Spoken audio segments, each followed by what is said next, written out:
I served in the Coast Guard for almost a decade. I have stared down storms that could swallow a ship whole and watched men I knew get pulled into the black water and never come back up. I thought I had seen everything the world could do to a person. Then I bought 5 acres in the Oregon backwoods, a small cabin with a tin roof and a creek out back, and I told myself I had finally found peace. I was wrong. What lived in those trees did not just want me dead, it wanted to know me, it learned my voice, it learned my face, and by the time I understood what I was sharing those woods with, 3 people were already gone, and something was scratching on my front door, waiting for me to open it. This is the story of what happened during the summer of 1991, and the secret the people of Oak Ridge, Oregon are still too afraid to speak out loud. The date was July 25th, 19. I remember it clearly because it was the day my life changed forever. My name's Henry, and I just finished a stint with the Coast Guard. After years of service, I was ready for some peace and quiet.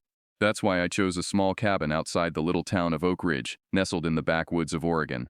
The cabin itself wasn't much to look at. A weathered 2-bedroom structure with a tin roof that sang in the rain and creaked under the weight of winter snow.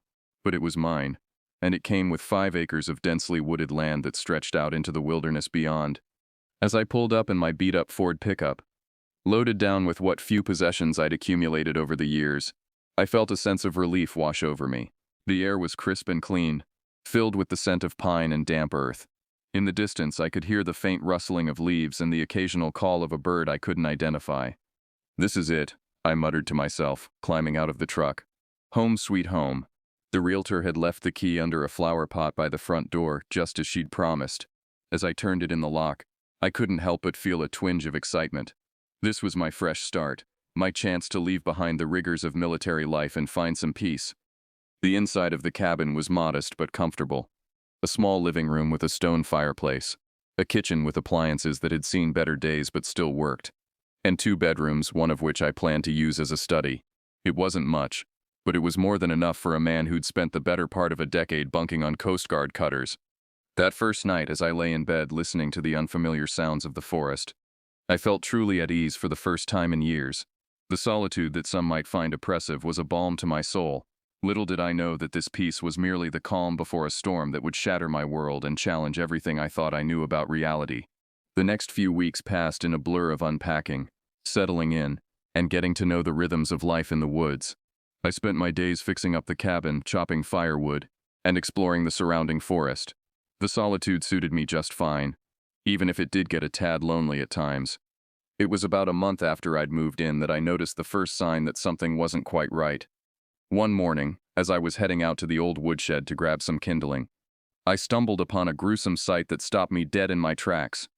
There, just a few yards from the shed, lay the mangled carcass of a rabbit. Now, I'd seen plenty of animal kills before. It was part and parcel of living in the woods. But this was different. The rabbit hadn't just been killed, it had been torn apart with a savagery that sent a chill down my spine. I crouched down to get a closer look, my stomach churning at the sight. The wounds didn't look like any coyote kill I'd ever seen.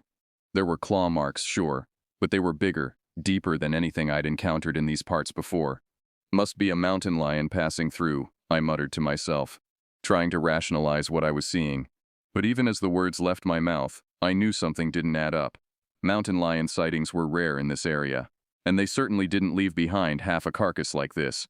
Whatever had done this wasn't hungry, it was killing for the sake of it.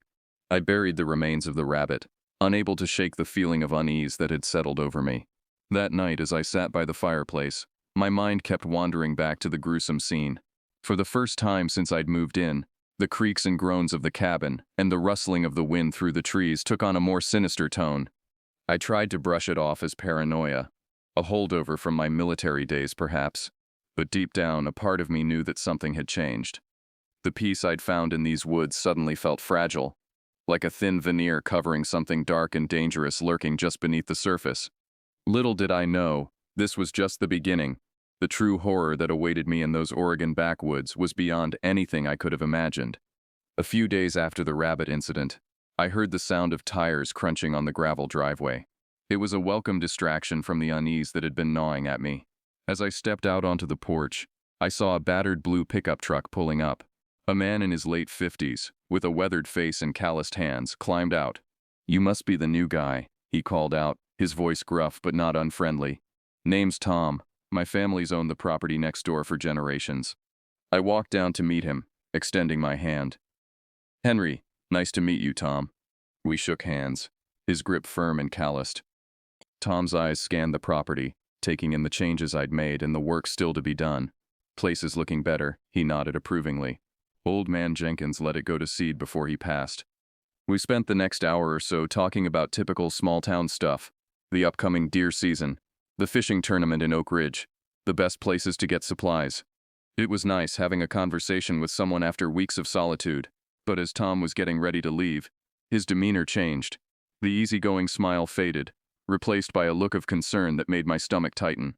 "Listen, Henry," he said, his voice low and serious. "There's something you should know. My brother Bill, he went missing up in the hills about a week ago, was out on a hunting trip, knew these woods like the back of his hand, but he never came back." I felt a chill run down my spine, remembering the mangled rabbit carcass. "Any leads?" I asked, trying to keep my voice steady. Tom shook his head, his eyes distant. "Nothing. Search parties combed the area for days. Not a trace. It's like he just vanished." We stood there in silence for a moment, the weight of his words hanging heavy in the air. Without saying it explicitly, we both knew there was something out there in the woods that wasn't right. "Just be careful, all right?" Tom said finally, climbing back into his truck. "These woods, they can be dangerous if you don't know what you're doing." As I watched Tom's truck disappear down the dirt road, I couldn't shake the feeling that his warning went beyond the usual dangers of the wilderness. There was something else out there, something that had taken his brother and left that rabbit torn to shreds. That night, I double-checked all the locks on the doors and windows. For the first time since moving in, I kept my Coast Guard-issued sidearm on the nightstand as I tried to sleep. The darkness outside seemed to press against the windows, and every sound from the forest took on a new menacing quality. I lay awake for hours, my mind racing. What had happened to Tom's brother? Was it connected to what I'd seen? And most importantly, what else was out there in those woods, waiting in the shadows? The days that followed Tom's visit were filled with a tension I couldn't shake. I found myself constantly on edge, jumping at every unexpected sound. The peace I'd found in the solitude of the forest had been replaced by a gnawing anxiety that something was out there, watching and waiting. I started keeping my rifle loaded and close at hand, a habit I'd left behind with my Coast Guard days. Every morning I'd make a circuit of the property, checking the woodshed and the outlying areas for any signs of disturbance. More often than not, I'd find nothing. But sometimes, it was about a week after Tom's visit that I found the next sign. Another dead animal, this time a raccoon, torn apart in the same brutal fashion as the rabbit. The sight of it made my stomach churn, but what really set my nerves on edge were the tracks I found nearby. They were big, far too big for any animal native to these woods, and the shape was all wrong, vaguely humanoid, but distorted, with what looked like massive claws digging into the soft earth. I tried to tell myself it was just a bear, maybe one that was sick or injured, acting out of character, but deep down, I knew I was lying to myself. That night, as I sat by the fireplace cleaning my rifle, I heard a sound that made my blood run cold. It was a howl, but unlike anything I'd ever heard before. It started low, almost subsonic, before rising to a pitch that set my teeth on edge. It wasn't a wolf, or a coyote, or any other animal I could identify. It was something else entirely. The howl echoed through the woods, seeming to come from everywhere and nowhere at once. I sat there frozen, my hands shaking as I clutched my rifle. For a moment, I seriously considered packing up and leaving, heading back to civilization and never looking back. But something kept me there. Maybe it was stubbornness, or a misplaced sense of duty, or maybe, deep down, a part of me needed to know what was out there, to confront the unknown that was slowly closing in around me. As the days wore on, the signs became more frequent, more brazen. More dead animals, always torn apart with the same savage fury. Tracks that seemed to circle the cabin, coming closer each time, and always that bone-chilling howl in the night, a sound that haunted my dreams and left me waking in a cold sweat. I found myself sleeping less and less, spending my nights sitting by the window, rifle in hand, scanning the tree line for any sign of movement. The forest that had once seemed so welcoming now felt like a prison, the trees closing in, hiding God knows what in their shadows. It was during one of these sleepless nights that I saw it for the first time. A flash of movement at the edge of the clearing, just barely visible in the pale moonlight. For a split second, I caught a glimpse of something tall, hunched over on powerful legs, with matted fur that seemed to absorb the light around it. Then it was gone, vanishing back into the shadows before I could even raise my rifle. But that brief glimpse was enough to confirm my worst fears. There was something out there, something that defied explanation, and it was getting bolder. I knew then that things were coming to a head. Whatever this creature was, whatever game it was playing, it was escalating, and I had a sickening feeling that I was nearing the end of its twisted game. The night it all came to a head started like any other in those tense, fear-filled weeks. I was sitting in my usual spot by the window, rifle across my lap, straining my eyes to penetrate the darkness beyond the glass. The moon was just a sliver in the sky, casting barely enough light to see the edge of the clearing. It was around 2 in the morning when I heard it, a scratching sound from the roof. So faint at first I thought I might be imagining it, but then it came again, louder this time, followed by a low guttural growl that made the hairs on the back of my neck stand up. My hands tightened on the rifle as I slowly stood up, every muscle in my body tense. The scratching continued, moving across the roof towards the back of the cabin. Whatever it was trying to find a way in. Suddenly there was a loud thump from the front porch, like something heavy landing on the wooden planks. The front door shuddered in its frame as something slammed against it. The barricade I'd hastily constructed held, but I knew it wouldn't last forever. Heart pounding, I backed away from the window, trying to keep all the possible entry points in view. The windows were next. I heard the splintering of wood from the back room as something tore at the boards I'd nailed over the glass. There was no time to think, only to act. I grabbed my go-bag, a duffel filled with supplies I'd prepared for just such an emergency, and made a dash for the cellar door. This old place had a storm shelter, a relic from the previous owners that I'd never been more grateful for than at that moment. I barely got the heavy metal door shut behind me when I heard the sound of glass shattering upstairs. The creature was in the cabin. I huddled there in the musty, damp darkness of the cellar, my rifle clutched to my chest, listening to the sounds of destruction above. The screams were the worst part. Not mine. I was too terrified to make a sound, but high-pitched, desperate screams that I realized with a sickening jolt were coming from the rabbits in the yard. The creature was hunting, tearing through anything alive it could find. Then abruptly, silence fell. A silence somehow more terrifying than the chaos that had preceded it. Each passing minute was agony, as I strained my ears for any sound, any clue as to what was happening above. I don't know how long I stayed there, huddled in that dank cellar. It might have been an hour, it might have been 3. Time seemed to lose all meaning in the oppressive darkness. Eventually, I couldn't take it anymore. I had to know what was out there. With trembling hands, I reached for the cellar door. My other hand white-knuckled around the grip of my rifle. Slowly, agonizingly, I pushed the door open just a crack, peering out into the cabin above. The first rays of dawn were breaking through the shattered windows, casting long shadows across the devastation. The cabin was a wreck, furniture overturned, claw marks scoring the walls. But it was empty. Whatever had attacked during the night was gone. Cautiously, I emerged from the cellar, my eyes darting to every shadow, every dark corner. The silence was oppressive, broken only by the pounding of my own heart. As I made my way through the ruined cabin, a glint of something caught my eye. There, amidst the debris near the front door, was a patch of fabric. As I drew closer, my blood ran cold. I recognized those boots, that jacket. It was Tom's brother, or what was left of him. The only reason I could identify him was by his clothing. The rest, it was like someone had taken him apart and put him back together wrong. I stumbled back, fighting the urge to vomit. This couldn't be real. It had to be a nightmare. But the acrid smell of blood and the cool morning air on my skin told me this was all too real. As I stood there trying to process what I was seeing, a flash of movement from outside caught my eye. Slowly, dreading what I might see, I turned towards the old oak tree by the creek. And there it was.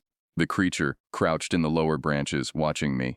In the growing light of dawn, I could see it clearly for the first time.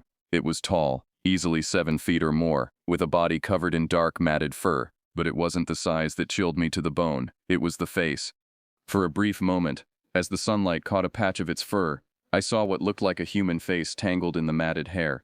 A face contorted in rage and pain, with eyes that burned with an intelligence that was terrifyingly human. We stared at each other for what felt like an eternity. It knew I had seen it, knew its game was up. Slowly, deliberately, it turned and slunk back into the shadows of the forest, disappearing as if it had never been there at all. I stood there, rooted to the spot, my mind reeling from what I'd just witnessed. The silence of the morning was broken only by the sound of birds cautiously beginning their songs, as if testing whether it was safe to do so. When I finally found the strength to move, I stumbled outside and vomited where the grass met the trees. The reality of what had happened, of what I'd seen, came crashing down on me. Tom's family deserved to know what had happened to his brother, even if they wouldn't believe a word I said about the creature. As I staggered back to the cabin, a mixture of fear and fury surged within me. This was my home, damn it. I wouldn't be driven off by some monster, no matter how terrifying. But even as I thought it, I knew I was lying to myself. There was no way I could stay here, not after what I'd seen. With shaking hands, I grabbed my truck keys and headed into town. I had to tell someone, had to get help, even if they thought I was crazy. The drive into Oak Ridge was a blur. My hands shook on the steering wheel, and every shadow in the trees seemed to hide that monstrous form. By the time I pulled up in front of the sheriff's office, I was a wreck. Sheriff Johnson was an old friend of Tom's, a burly man with a salt and pepper mustache, and eyes that had seen too much.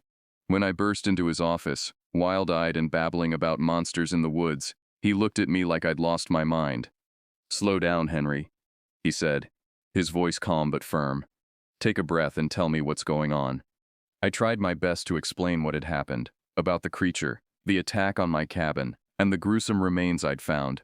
With each word, I could see the disbelief growing in Johnson's eyes. "Look," he said when I'd finished, "I know you've been through something rough. But monsters? In our woods? That's a bit hard to swallow." I felt a surge of frustration.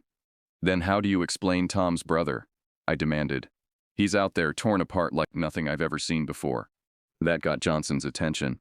His face grew serious. "You found Bill?" I nodded, swallowing hard at the memory. "What's left of him?" Johnson was silent for a long moment, his brow furrowed in thought. Finally, he stood up. "All right, Henry, we'll check it out. But I'm warning you, if this is some kind of sick joke." "It's not," I said, my voice barely above a whisper. God, I wish it was. The ride back to my cabin was tense. Johnson had called in a couple of deputies and a local doctor to accompany us. I could feel their skeptical eyes on me, could almost hear their thoughts. They thought I was crazy, or worse, that I had something to do with Bill's disappearance. As we pulled up to the cabin, I felt a chill run down my spine. The place looked different in the harsh light of day, the destruction even more evident. Johnson and his deputies approached cautiously, hands on their holsters. But when we reached the spot where I'd seen Bill's remains, there was nothing there. No body, no blood, not even a scrap of clothing. I stood there, mouth agape, as Johnson and his men searched the area. "I don't understand," I muttered, my mind reeling. "It was right here. I swear it was right here." Johnson's face was grim as he turned to me. "Henry, there's nothing here. No body, no signs of a struggle, nothing." I could see the doubt in his eyes, in all their eyes. They thought I was lying, or worse, that I'd snapped. I tried to explain about the creature, about the claw marks and the destruction inside the cabin, but my words sounded hollow even to my own ears. The doctor, a kind-faced woman named Dr. Reeves, approached me cautiously. "Henry," she said gently, "I think you might be suffering from some kind of stress-induced hallucination. Why don't you come back to town with us? We can get you some help." I wanted to scream, to make them understand that I wasn't crazy, that there was something out there in those woods. But as I looked at their faces, I realized it was useless.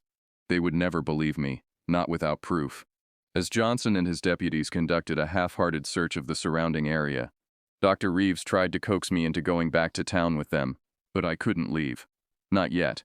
Whatever that thing was, it was still out there, and I had a sickening feeling that it wasn't done with me yet. In the days that followed, a search party was organized. Despite their skepticism, the disappearance of Tom's brother couldn't be ignored. Cops, hunters, and volunteers from Oak Ridge combed the woods, looking for any sign of Bill or the creature I'd described. I went with them, of course. Part of me wanted to find the creature, to prove to everyone, and maybe to myself, that I wasn't crazy. But another part, the part that remembered those glowing eyes and that twisted, almost human face, screamed at me to get as far away from those woods as possible. We followed the tracks as best we could, deeper into the forest than I'd ever ventured before. They were easy enough to spot once you knew what to look for. massive and misshapen, leading us on a twisting, nightmarish path. As daylight began to fade on the third day of searching, a sense of dread washed over the group. We were in the creature's territory now, intruders in a domain that belonged to something ancient and malevolent. It was Zeke, a grizzled old mountain man who'd lived in these parts his whole life, who spotted it first. He pointed to a hollowed-out log up ahead, his weathered face pale in the fading light. "There's something in there," he said, his voice barely above a whisper. Everyone froze. I heard the unmistakable click of safeties being disengaged, the metallic echo sharp in the cool evening air. I held my breath, waiting for the inevitable, for that monstrous form to come bursting out of the log, all claws and matted fur and rage.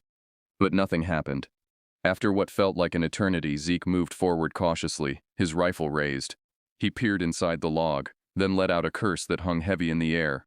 Inside, we found the remains of a deer, freshly mangled in that same brutal way I'd seen before. But it was what we found next to it that turned my blood to ice. Tucked into a side pocket of a tattered backpack, as if placed there with horrifying precision, was a human hand, severed at the wrist. I recognized the ring on one of the fingers. It had belonged to Bill. Terror rippled through the group. This wasn't just a predator we were dealing with. It was something else entirely. Something that killed not for food or survival, but for sport. Something that was playing a sick game with us. Some of the volunteers bolted right then and there, making a break for the relative safety of town. I couldn't blame them.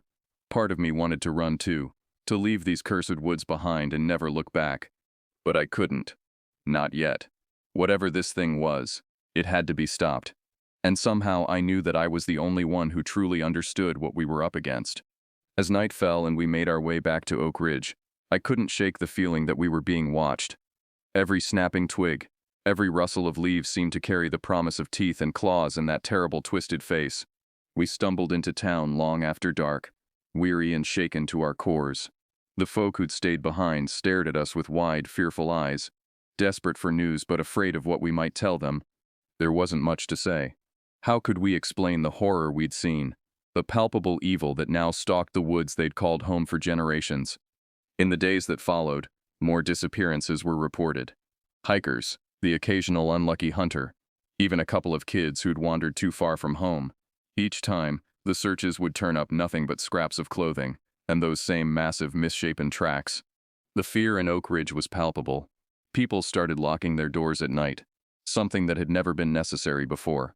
Parents kept their children close, and the woods that had once been a place of beauty and solitude became a no-man's land, avoided at all costs. Through it all, I couldn't shake the feeling that this was somehow my fault. That by coming to these woods, by disturbing whatever fragile balance had existed before, I had awakened something that should have remained dormant.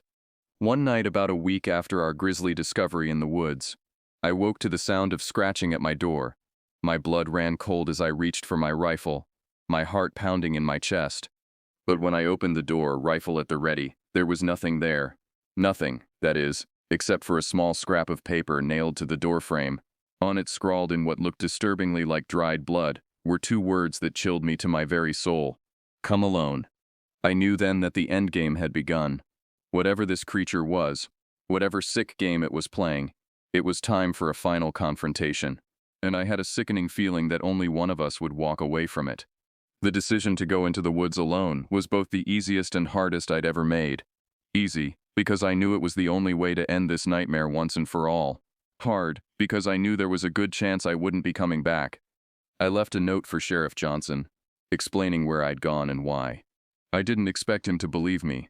Not really, but I hoped it might at least point them in the right direction. As I stepped into the forest, rifle in hand and pack on my back, I felt a chill that had nothing to do with the cool night air. The woods were eerily silent, as if every living thing was holding its breath, waiting to see what would happen next. I walked for what felt like hours, following a path that seemed to appear before me and vanish behind me. The deeper I went, the more the forest changed. The trees grew taller, older, their branches twisting into shapes that seemed almost deliberate, almost mocking. Finally, I emerged into a clearing I'd never seen before. In the center stood an ancient oak tree, its trunk easily 10 feet across. And there, perched on one of its massive branches, was the creature. In the pale moonlight, I could see it clearly for the first time. It was even more horrifying than I remembered. Its body was a patchwork of fur and skin, as if it had been stitched together from different animals, and possibly humans. Its face was a twisted parody of humanity, with eyes that glowed with an intelligence that was terrifyingly familiar. "You came," it said, its voice a guttural growl that somehow formed words. "I knew you would." I raised my rifle, trying to keep my hands from shaking. "What are you?" I demanded. The creature tilted its head, an almost curious gesture. "I am what I need to be," it said. "A predator, a nightmare, a god." "You're a monster," I spat. It laughed then, a sound that sent shivers down my spine. "Monster, god, the line is thinner than you think, Henry." The use of my name caught me off guard. "How do you know who I am?" The creature's mouth twisted into what might have been a smile. "I know everything about you, Henry. I've been watching you since the day you arrived. You're different from the others. You see me for what I am." "And what's that?" I asked, my finger tightening on the trigger. "The truth," it said simply. "The truth that your kind has forgotten, that nature is not kind, that the world is not safe, that there are things in the dark that hunger." As it spoke, it began to change. Its form shifted and twisted, becoming more human-like with each passing second. Soon, I found myself staring at a mirror image of myself, albeit one with eyes that glowed with an inhuman light. "You see," it said, now with my voice. "I am you. I am everyone. I am the darkness that lives in all of you." I fired then, the sound of the shot echoing through the clearing. The creature, my doppelganger, stumbled back, a look of surprise on its face. But there was no blood, no wound, just a small hole in its chest that quickly closed up. It laughed again, a sound that was equal parts amused and disappointed. "Oh, Henry, did you really think it would be that easy?" What followed was a nightmare beyond anything I could have imagined. The creature attacked with a speed and ferocity that was inhuman, shifting forms with each blow. One moment it was me, the next it was Tom, then Bill, then shapes I couldn't even comprehend. I fought back with everything I had, emptying my rifle, then resorting to my hunting knife when the bullets ran out. But it was like fighting a shadow, a nightmare made flesh. For every blow I landed, it seemed to grow stronger, feeding off my fear and desperation. As dawn began to break, I found myself backed up against the ancient oak, battered and bleeding. The creature stood before me, once again in its original monstrous form. "It's over, Henry," it growled. "You fought well, but in the end, the darkness always wins." As it lunged for me, time seemed to slow down. In that moment, I saw everything clearly, the truth behind its words, the nature of the evil I was facing, and I knew what I had to do. With the last of my strength, I ducked under its claws and plunged my knife not into the creature, but into the trunk of the ancient oak behind me. The effect was immediate and terrifying. The creature let out a scream that shook the very earth, a sound of rage and pain and fear. The tree began to wither and die before my eyes, its bark turning black and falling away in chunks. And as the tree died, so did the creature. It thrashed and howled, its form twisting and melting like wax under a flame. I watched, transfixed, as it slowly dissolved into a black ichor that seeped into the dying earth. When it was over, I found myself alone in the clearing, the once mighty oak now nothing more than a withered husk. The silence was deafening, broken only by my ragged breathing and the slow return of bird song. I don't know how long I sat there, trying to process what had happened. When I finally found the strength to stand, I noticed something carved into the dead trunk of the oak, a message, left behind by the creature in its final moments. The darkness never dies. The journey back to Oak Ridge was a blur. I vaguely remember stumbling into town, covered in blood and babbling about monsters and ancient trees. I spent the next few weeks in the hospital, recovering from my injuries and trying to convince myself that it had all been some kind of fever dream. But deep down, I knew the truth. The nightmares that plagued my sleep, the way the shadows seemed to move when I wasn't looking directly at them, they were constant reminders of what I'd faced in those woods. The official story was that I'd had some kind of mental breakdown, exacerbated by the stress of the recent disappearances. Bill's body was never found, nor were any of the others who had vanished in those woods. The searches were eventually called off, the cases filed away as unsolved mysteries. I couldn't stay in Oak Ridge after that. The whispers, the sidelong glances, the barely concealed fear in people's eyes when they looked at me. It was too much, so I packed up what was left of my life and hit the road. I've drifted ever since, never staying in one place for too long. Cities are my refuge now. The noise and bustle a shield against the memories that haunt me. But even here, in the heart of civilization, I can't escape it entirely. Sometimes in the quiet hours of the night I think I hear it, that low guttural growl carried on the wind. And in the shadows cast by streetlights and neon signs I catch glimpses of shapes that shouldn't exist, that can't exist. They say time heals all wounds, but they're wrong. Some scars run too deep. Some experiences change you in ways that can never be undone. The creature in the Oregon backwoods may be gone, but its legacy lives on, in the nightmares that wake me in a cold sweat, in the way I flinch at unexpected shadows, in the knowledge that the world is far stranger and more terrifying than most people could ever imagine. And sometimes, in my darkest moments, I find myself wondering, did I really defeat it that night in the clearing? Or did I simply become a part of it, carrying a piece of that ancient darkness with me wherever I go? The truth is, I'll never know for sure. All I can do is keep moving, keep running from the shadows of my past, and hope that someday, somehow, I'll find a way to leave the darkness behind for good. But deep down, I know better. Because if there's one thing I learned in those Oregon woods, it's this: the darkness never truly dies. It just waits for its moment to rise again. And that was how the night in the Oregon backwoods finally ended. But as I told you in the very beginning, the darkness never truly dies. It only waits. It waits for a new house, a new victim, a new shape to wear. Before I take you into the next story, stay with me for just one moment. If you have made it this far with me, it means you are the kind of person who does not run from the dark. You listen to it, and I appreciate that more than you know. So do me one small favor. Tap that like button right now. It is a tiny gesture, but it tells the algorithm to push these stories to more people just like you.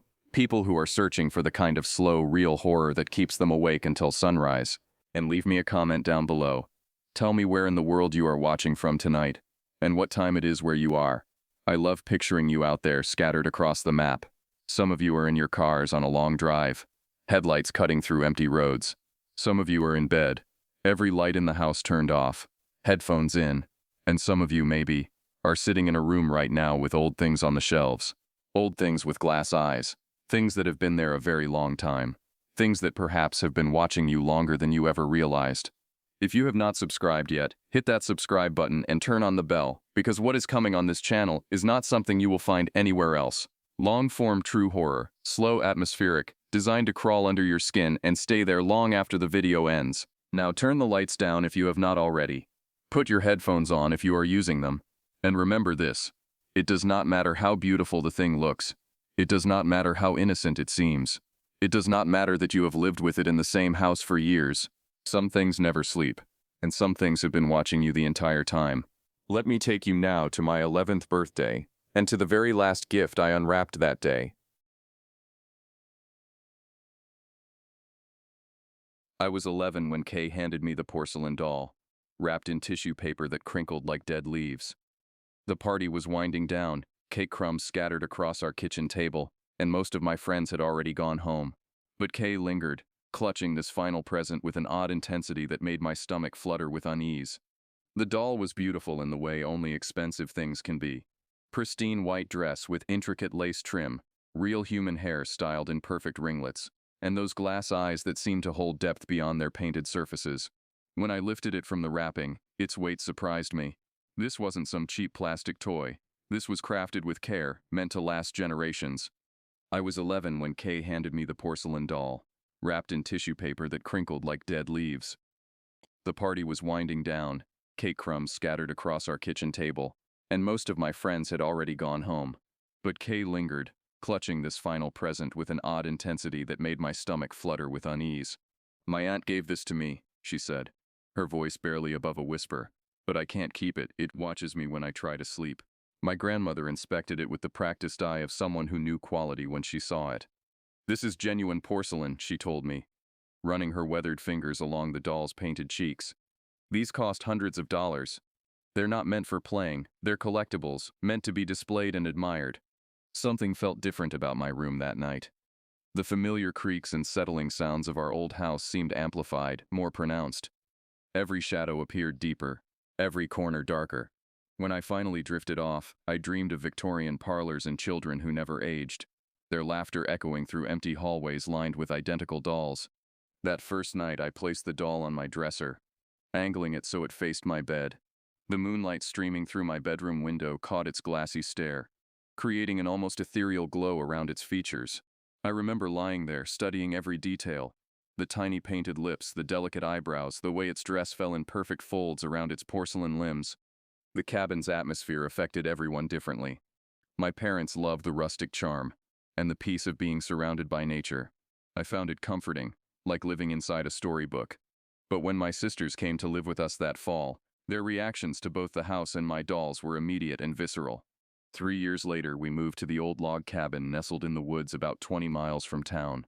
The place had character, hand-hewn beams, a stone fireplace that dominated the living room, and windows that let in filtered sunlight through ancient oak trees.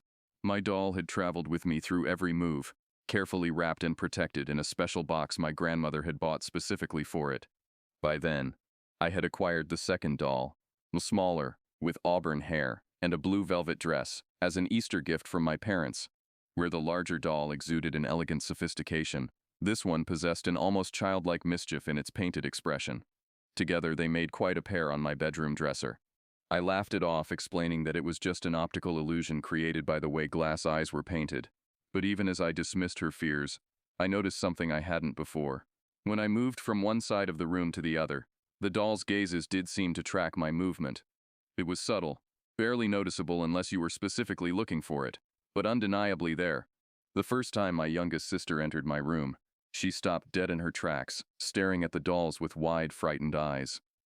"Why are they looking at me like that?" she asked, backing toward the door. "Their eyes, they're following me." My middle sister's reaction was even stronger. She refused to sleep in our shared bedroom until I agreed to turn the larger doll around to face the wall. "I can feel it watching me," she insisted, her voice shaking. "Even when I close my eyes, I can feel those glass eyes boring into me." To keep peace, I began rotating the doll each night, though I found their concerns somewhat amusing. After all, I'd lived with these dolls for years without incident. They were beautiful objects, crafted with skill and artistry. What could possibly be frightening about them? As autumn deepened into winter, my sister's discomfort with the dolls only intensified. They began making specific requests about how the dolls should be positioned, with increasingly detailed instructions about angles and sight lines. The larger doll wore a small velvet hat with a delicate brim, part of its original outfit, and my sisters discovered that pulling this hat down over the doll's eyes seemed to provide them with psychological relief. "Please," my youngest sister would plead every night before bed. "Just pull the hat down so it can't see us while we sleep." I obliged, finding their ritual both endearing and slightly ridiculous. Each evening, I would carefully adjust the tiny hat, pulling it forward until the doll's glass eyes were completely obscured. It became part of our bedtime routine, as regular as brushing teeth or saying prayers. But then strange things began happening. I would wake in the morning to find the hat mysteriously pushed back, the doll's eyes once again visible and seemingly alert. At first I assumed I hadn't pulled it down far enough. Or perhaps the hat had simply shifted during the night due to vibrations from people walking around the house. The third time it happened, I made sure to pull the hat down securely, even tucking the edges carefully around the doll's forehead. The next morning, not only was the hat pushed back, but it was positioned higher than it had ever been before, as if someone had deliberately lifted it to give the doll the best possible view of our bedroom. Instead, I began paying closer attention. I started checking the hat's position multiple times throughout the night, getting up at various hours to ensure it remained pulled down. What I discovered made my skin prickle with unease. Without fail, sometime between midnight and dawn, that hat would be repositioned, always in the exact same way, pushed back just enough to fully expose the doll's eyes, angled slightly as if the doll were trying to get a better view of something specific. My sisters noticed immediately. They demanded I move the dolls out of our room entirely, but I refused. These were my possessions, gifts that meant something to me, and I wasn't going to banish them to some dusty closet because of what I still believed were irrational fears. The summer I turned 16, I traveled to Florida to spend 2 months with my aunts. It was my first extended time away from home, and while I was excited about the beaches and warm weather, I felt oddly reluctant to leave my dolls behind. They had become such a constant presence in my life that their absence felt like leaving part of myself behind. The Florida summer passed in a blur of sun, sand, and family gatherings. My aunts kept me busy with beach trips, shopping excursions, and visits to local attractions. For weeks, I barely thought about the dolls or what might be happening back home. It wasn't until I received a frantic phone call from my youngest sister that the familiar chill of unease crept back into my thoughts. "You need to come home," she whispered into the phone, her voice tight with fear. "Something's wrong with your doll. It's moving around by itself." Before departing, I carefully positioned both dolls according to my sister's specifications, facing my bed with the larger one's hat pulled down securely. I even placed them slightly further back on the dresser, thinking that might help my sisters feel more comfortable during my absence. The incidents escalated throughout the summer. My middle sister reported finding the doll in different locations each morning, sometimes on the windowsill, once sitting in my desk chair facing their beds. Another time discovered standing upright near the bedroom door as if it had been trying to leave the room. She described waking up one morning to find the larger doll sitting on the edge of my bed, hat pushed back, appearing to survey the room with those unblinking glass eyes. Both sisters swore they had placed it back on the dresser the night before, face down, hat secured. Yet there it sat, positioned as if it had been watching them sleep. The most disturbing incident occurred just a week before my return. Both sisters had grown so unnerved by the doll's apparent movements that they decided to contain it more securely. They wrapped it in a blanket and placed it inside my closet, shutting the door firmly, and even positioning a chair against it for good measure. The next morning they found the closet door standing open, the chair moved aside, and the doll sitting on my bed, unwrapped and positioned exactly as they had first found it, hat back, eyes exposed, facing their beds with an expression that seemed almost triumphant. When I returned from Florida, tan and relaxed, I found both sisters pale and jumpy, reluctant to spend time in our bedroom during daylight hours, and absolutely refusing to sleep there after dark.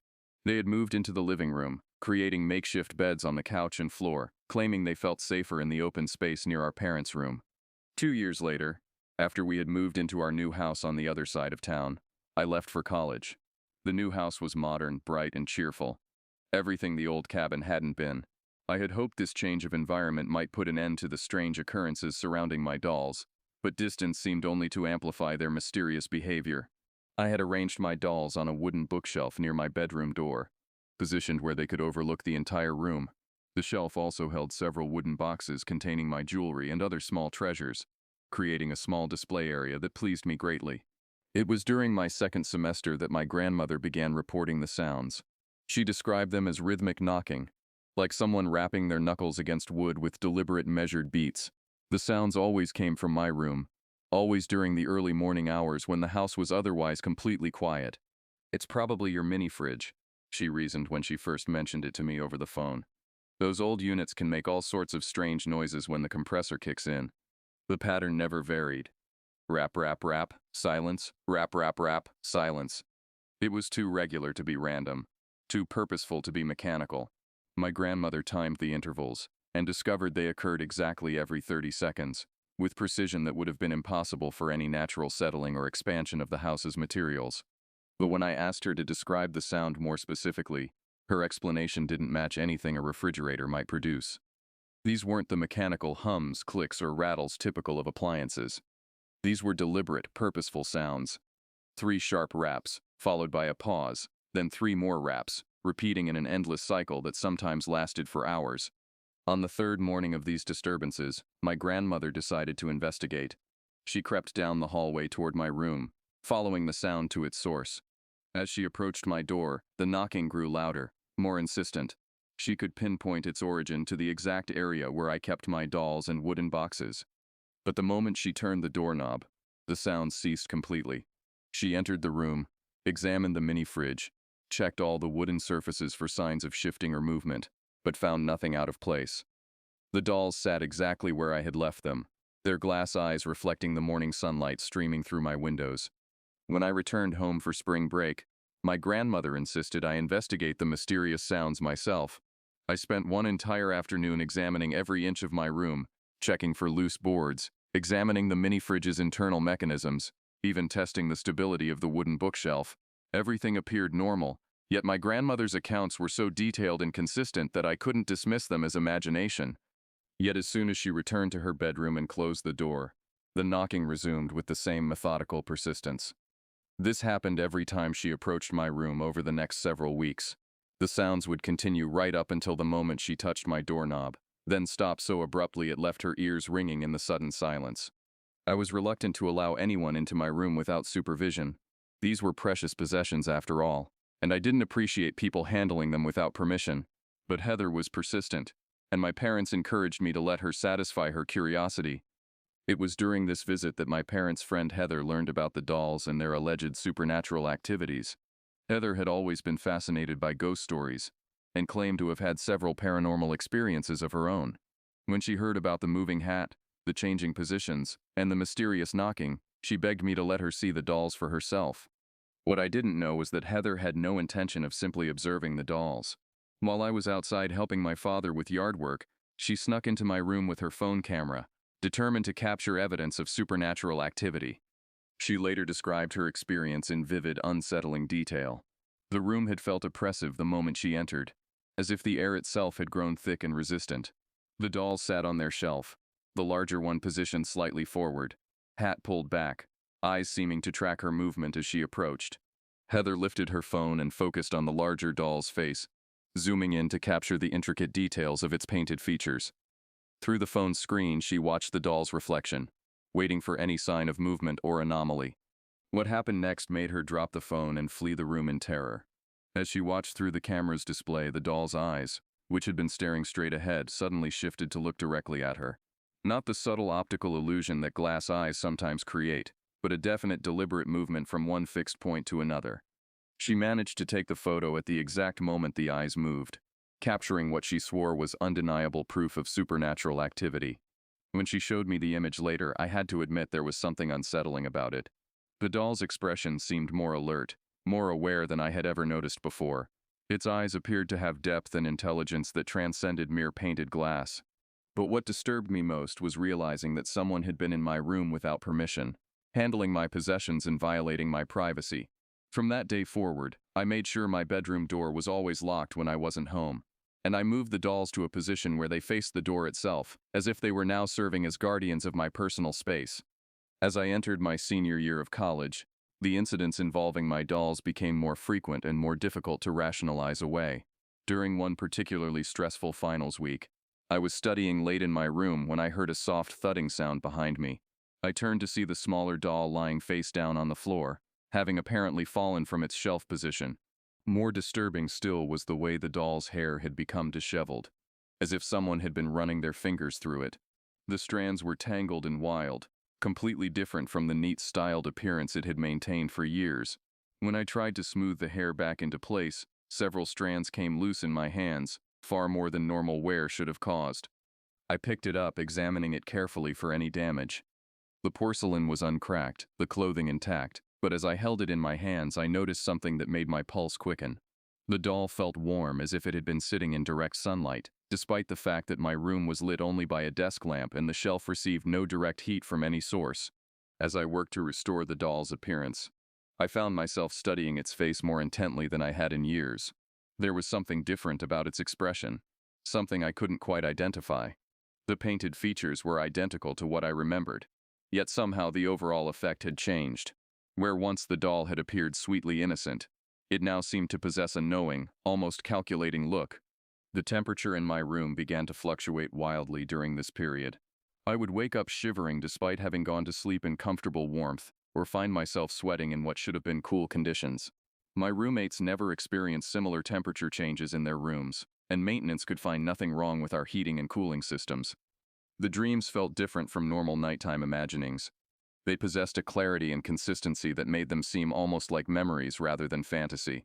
I would wake with the distinct impression that I had actually been somewhere else, that some part of me had spent the night wandering through those endless galleries of watching eyes.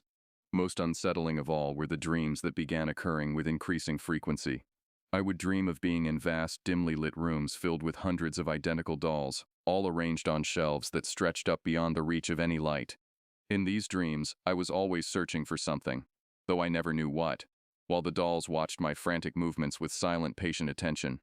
I've learned to recognize the signs of their activity, the subtle temperature changes, the way shadows seem to shift and dance around their shelf, the occasional sounds of movement when no one else is home. Rather than frightening me, These phenomena have become part of the rhythm of my daily life, like living with peculiar but ultimately harmless roommates. Now, at 22, I continue to live with my dolls despite everything that has happened over the years. They sit in my current apartment, positioned on a shelf near my desk where I can see them as I work. The larger one still wears its velvet hat, though I no longer bother pulling it down to cover its eyes. After more than a decade together, we seem to have reached an understanding of sorts. Just last week, as I was writing late into the night, I heard a soft scraping sound behind me. When I turned to look, I could have sworn I saw the smaller doll's position had shifted slightly, its body angled more toward my desk as if it had been trying to see what I was working on. Instead of alarm, I felt an odd sense of companionship, as if my audience of two had simply been showing interest in my activities.